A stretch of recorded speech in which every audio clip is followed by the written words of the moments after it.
ఇవన్నీ కూడా వాళ్ళ యొక్క పబ్లిషర్స్ అండ్ ఈ రిసోర్సెస్ సార్. అవన్నీ కూడా ఇందులో కేంబ్రిడ్జ్ యూనివర్సిటీ ప్రెస్ కూడా ఉంది లోపల, ఇన్ క్యాంపస్ డెల్నెట్ ఉంది, నేషనల్ డిజిటల్ లైబ్రరీ గవర్నమెంట్ ఉంది, national digital library for only technical department students, ఇలాంటి 12 ఉన్నాయి. ఇలాంటివి 12 డిఫరెంట్ డిపార్ట్మెంట్ వైజ్ ఉన్నాయి.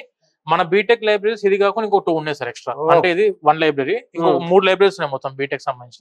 సో స్టూడెంట్ బయటికి వెళ్ళి మళ్ళీ బుక్స్ కొనుక్కోవాల్సిన అవసరం లేకుండా లైబ్రరీ కూడా ఇన్ క్యాంపస్ లో ఇన్ని డేటా బుక్ వాల్యూమ్స్ తో అందుబాటులో ఉన్న యూనివర్సిటీ మన గణపతి యూనివర్సిటీ సార్. ఇలాంటివి కూడా ఇక్కడే ప్రిపేర్ అవ్వడానికి సార్. గేట్ కి ఎంటెక్ చదువుకోవాలనుకున్న స్టూడెంట్ కానీ, లేకుంటే English examination like TOEFL exam రాయాలనుకున్న వాళ్ళకు ఇక్కడ వాళ్ళకి సంబంధించిన బుక్స్ కూడా అందుబాటులో ఉన్నాయి. టెస్ట్ కూడా ఇక్కడే కండక్ట్ చేస్తారండి సార్. ఒకటి మంచి పాయింట్ సార్ గుర్తు చేసింది, మనకు PT exam centre in campus లో ఉంది. ఫర్ ఆస్ట్రేలియాకి వెళ్ళాలనుకునే స్టూడెంట్స్ మాస్టర్స్ కి ఆస్ట్రేలియాకి వెళ్ళాలనుకుంటే పీటీ ఇంగ్లీష్ ఎగ్జామినేషన్ ఆ ఎగ్జామ్ రాయడానికి ఎగ్జామ్ సెంటర్ ఇన్ క్యాంపస్ లో ఉంది. అండ్ ఐఎల్స్ ఎగ్జామినేషన్ సెంటర్ కూడా ఇన్ క్యాంపస్ లో ఉంది. మన యూనివర్సిటీ పీటీ అండ్ ఐఎల్స్ తోనే టైఅప్ అయి ఉంది. ఎగ్జామ్ సెంటర్స్ ఉన్నాయి, దాంతో పాటు కోచింగ్ ట్రైనింగ్ సెంటర్స్ కూడా మనకి ఇన్ క్యాంపస్ లో ఉన్నాయి with free of cost. So ఇది ఇంక్యుబేషన్ హబ్ అనమాట. మీరు కనుక ఇక్కడ చదువుకుంటే ఒక్కసారి చదువుకున్న తర్వాత మీ ప్రాజెక్ట్ ఏదైతే ఇన్నోవేటివ్ ఏదైనా చేసి ఉంటే మీ ఐడియాని ఈ యూనివర్సిటీ సపోర్ట్ చేస్తుంది. గవర్నమెంట్ అంటే ఇక్కడ ఉండేటువంటి గవర్నమెంట్ కూడా సపోర్ట్ చేస్తుంది.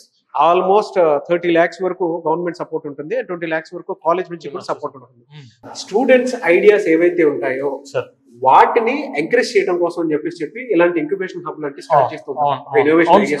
ఇక్కడ ఎలా ఉంటుందంట ప్రాసెస్ సార్? ఇది వచ్చేసి మనకి ఇప్పుడు ఉన్నదంతా కూడా ఇంక్యుబేషన్ సెంటర్ సార్. ఇది మనకు 2020 లో స్టార్ట్ చేశారు. మన యూనివర్సిటీ తరఫు నుంచి అరౌండ్ ఇప్పటి వరకు 120 కంపెనీస్ పేటెంట్ రైట్స్ యూనివర్సిటీ సొంతం సార్. ఇక్కడ చదువుకున్న స్టూడెంట్స్ 120 మంది students they have started their own businesses. ఇప్పుడు ప్రతి ఒక్కరు జాబ్ చేయాలి అని చెప్పి అనేది రూల్ ఏం లేదు కదా సార్.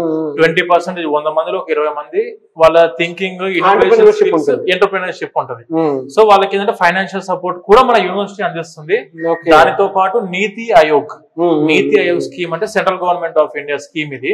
ఈ నీతి ఆయోగ్ స్కీమ్ కింద 30 లక్షల వరకు గవర్నమెంట్ సపోర్ట్ కూడా యూనివర్సిటీకి వస్తుంది. అంటే 50 lakhs బడ్జెట్ తోటి మీరు ఏదైనా ప్రాజెక్ట్, ఏదైనా సాఫ్ట్వేర్ కంపెనీ, లేదంటే ఏదైనా కొత్త ఇన్నోవేషన్ ఏదైనా స్టార్ట్ చేద్దాం అనుకుంటే 100% మన గణపతి యూనివర్సిటీ నుంచి సపోర్ట్ అనేది ప్రతి ఒక్క స్టూడెంట్ కి ఉంటుంది సార్.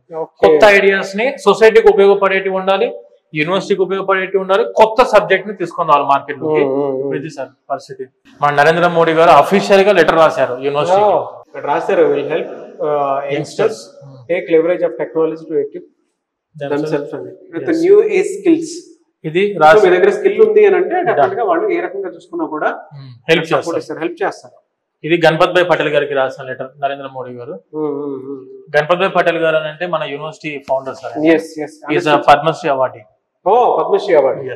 అందుకే కదా సార్ ఇదంతా ట్రస్ట్ ద్వారా నడుస్తున్న యూనివర్సిటీ కాబట్టి ఫీజులు కూడా చాలా రీజనబుల్ బడ్జెట్ తోటి అన్ని అందుబాటులో ఉన్న యూనివర్సిటీ సార్. ఇది ఒరిజినల్ గా ది క్లాసిక్ యూనివర్సిటీ సార్.